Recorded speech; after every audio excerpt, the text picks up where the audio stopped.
Hello student, welcome to YouTube channel. आज मैं इस वीडियो में प्रश्नावली 3.2 का प्रश्न पहला बताने जा रही हूँ। वीडियो को पूरा देखिएगा और पसंद आए तो लाइक, शेयर एंड सब्सक्राइब जरूर कीजिएगा। प्रश्न है, निम्न समस्याओं में रैखिक समीकरणों के युग्म बनाएं और उनके ग्राफीय विधि से हल ज्ञात कीजिए। तो प्रथम प्रश्न का पहला स्टेप है, कक्षा 10 के 10 विद्यार्थियों ने एक गणित की पहेली प्रतियोगिता में भाग लिया। यदि लड़कियों की संख्या लड़कों की संख्या से 4 अधिक हो तो प्रतियोगिता में भाग लिए लड़कों और लड़कियों की संख्या ज्ञात कीजिए। यहाँ कह रहा है कि टोटल विद्यार्थी जो भाग लेने वाली की संख्या है 10 है, जिसमें लड़का और लड़की दोनों मिलाकर हैं। टोटल लिया है 10th क्लास का स्टूडेंट 10 है। तो यहाँ मान लेते हैं हल, माना कि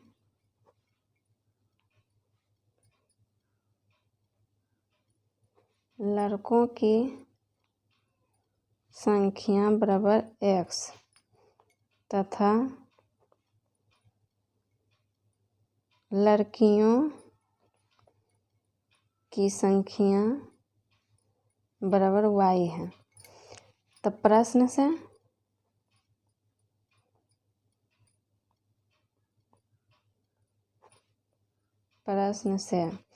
x और y, लड़का को माने x और लड़कियां को माने y, तो दोनों को मिलाकर x प्लस y, दोनों कितना है टोटल 10 स्टूडेंट भाग लिया है। तो इसको हम समीकरण फर्स्ट मान लेते हैं और फिर दूसरा कहता है कि लड़कियों की संख्या लड़कों की संख्या से 4 अधिक है। लड़कियां की जो संख्या है लड़कों की संख्या से 4 अधिक है। तो 4 अधिक है तो y बराबर x प्लस 4, 4 अधिक है तो लड़कों की संख्या में 4 जोड़ देंगे तब नहीं अधिक हो जाएगा, ज्वाइंट हो जाएगा। तो x प्लस 4 इधर आएगा तो माइनस y बराबर 0। इस समीकरण दूसरा एक स्टेप और हल करते हैं तो x माइनस वाई बराबर -4, ये समीकरण दूसरा हुआ। तो कह रहा है इसे ग्राफीय विधि द्वारा हल करें। तो ग्राफीय विधि द्वारा, जैसे अगले वीडियो में ग्राफीय विधि द्वारा हल करते थे जो इसे 2 समीकरण निकाल के, ठीक उसी तरह भी इसमें भी निकालेंगे। तो समीकरण पहले फर्स्ट हल करते हैं। समीकरण फर्स्ट, x प्लस y बराबर 10 है तो x बराबर 10 माइनस y। अब इसमें x और y का मान जिस प्रकार दर्शा के निकालते थे उसी प्रकार अपने मन से x और y का मान रखेंगे। इसमें x रखेंगे, इसमें y।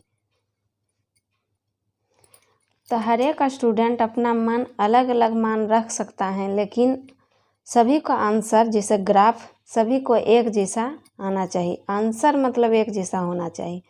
तो अपना मन से कोई भी स्टूडेंट कितनों भी x और y का मान रख कर निकाल सकता है। तो हम लोग यहाँ y का मान रख कर देखते हैं 0 रख के देखते हैं तो x 10 माइनस y के स्थान पर 0, तो x की मान आया 10, यहाँ x का मान 10 आया। अब हम लोग y का मान रखकर 1 देखते हैं। तो y का मान 1 रख के देखते हैं तो x बराबर 10 माइनस y के जगह पर 1, तो x बराबर 9, यहाँ x के स्थान पे 9 आया। अब ठीक उसी प्रकार और एक स्टेप और बढ़ाते हैं तो y का मान 2 रखते हैं। तो y का मान 2 रखते हैं तो x बराबर 10 माइनस 2, तो x बराबर 8 आया। तो y का मान जब 2 रखें तो x की मान 8 आया। अब 3 गो मान निकल गया, इसीलिए अब समीकरण सेकेंड को इसी तरह निकालेंगे समीकरण 2 से। समीकरण 2 में है x माइनस वाई बराबर -4, x बराबर -4, इसमें y जो है इधर आएगा तो प्लस में आएगा, इधर माइनस है तो तो इसमें भी x और y पर ठीक उसी प्रकार x y, तो इसमें भी y का मान 0 रख के देखते हैं। y का मान 0 रखते हैं तो -4 + 0 तो बराबर -4, x के मान -4 आया। फिर y को 1 रख कर देखते हैं।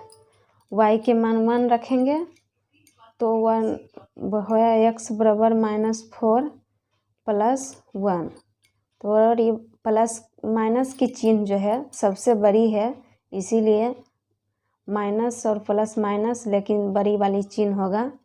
यहाँ आया -3। अब y बराबर 2 रख के देखते हैं। चूँकि जितना पहला समीकरण में मान निकाले थे ठीक उतना ही दूसरा भी समीकरण में मान निकालेंगे। तो x बराबर है -4 + 2, तो यहाँ आएगा प्लस माइनस माइनस, लेकिन चिन्ह बड़ी वाली संख्या की -2 आया। यहाँ भी -2 आया। अब दोनों समीकरण का मान निकल गया तो हम इसमें क्या कहता था, ग्राफीय विधि द्वारा हल करें। तो इसमें एक ग्राफ कॉपी लेंगे, लोग एक ग्राफ कॉपी लेंगे और ग्राफ कॉपी में जो x और y का मान समीकरण दोनों में निकला है उसको हम लोग ग्राफ कॉपी में ग्राफ खींचकर उसी अनुसार x और y का मान लेंगे। जैसे ग्राफ खींचते हैं तो एक तरफ x निगेटिव और एक तरफ x पॉजिटिव आता है, और इधर भी y भी एक तरफ पॉजिटिव और एक तरफ निगेटिव लिखते हैं।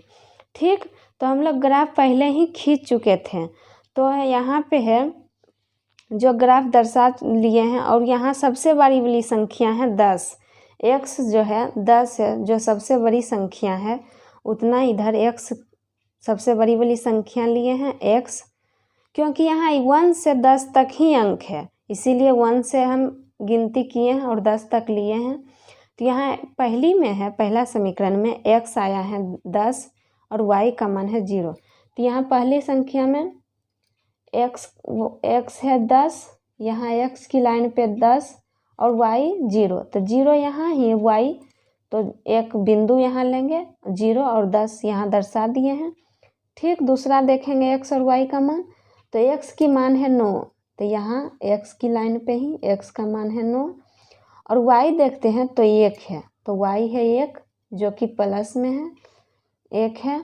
और फिर तीसरा स्टेप में देखते हैं x है 8, x है 8 और y है ठीक इसी के सामने y है 2, तो यह 2 यहाँ हर एक जो अंक है वो x और y का मान दर्शा दिए हर एक बिंदु पर, और ये इस स्केल द्वारा सीधी रेखा में दर्शा देंगे जो हर एक बिंदु पर कटना चाहिए, दर्शा दिए हैं। और ये जो समीकरण का है वो समीकरण भी इस लाइन पे ही लिख दिए हैं, आप लोग समझ गए होंगे। और फिर ये दूसरा समीकरण में जो x और y का मान आया है, अब इधर देखेंगे x है माइनस प्लस, x बराबर है -4, तो x की लाइन पे ही देखेंगे -4 यहाँ है, तो एक बिंदु यहाँ ले लिए और उसको दर्शा दिए 0 और -4। चूँकि y है 0, तो 0 यही ठीक इसी लाइन पे यहाँ 0 है। और फिर दूसरा स्टेप में देखेंगे x है -3 है, जो x की लाइन x का है, और y है 1, तो ठीक y के स्थान पे 1 और -3 के ही लाइन पे 1 दिए। और यहाँ है x -2 है और y है +2 में, तो ठीक इसके सामने यहाँ बिंदु लिए और इसको भी प्रकार से मिला दिए हैं, और यहाँ समीकरण दूसरा दर्शा दिए हैं। तो यहाँ जो प्रश्न में था पूछ रहा था कि लड़कों की संख्या और लड़कियों की संख्या ज्ञात करें, तो यहाँ लड़कों की संख्या और लड़कियों की संख्या निकल गया है, लिखेंगे अतः लड़कों की संख्या x बराबर 3 तथा लड़कियों की संख्या y बराबर 7। यही लड़का और लड़की की संख्या है। क्योंकि ये टोटल मिलाकर 10 स्टूडेंट हैं।